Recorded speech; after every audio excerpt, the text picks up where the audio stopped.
قم الليل يا هذا لعلك ترشد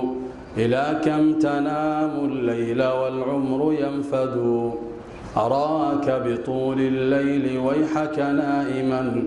وغيرك في محرابه يتهجد أترقد يا مغرور والنار توقد فلا حرها يطفي ولا الجمر يخمد ألا إنها نار يقال لها لظى فتظلم أحيانا وحينا توقد فيا راكب العصيان ويحك خلها ستحشر عطشانا ووجهك أسود ولو علم البطال ما نال زاهد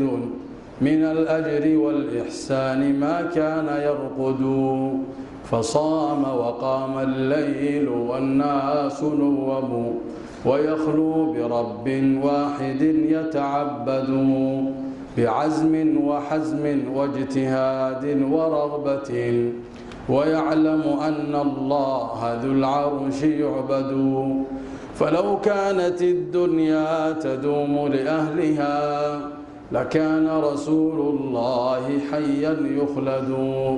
فكم بين مشغول بطاعة ربه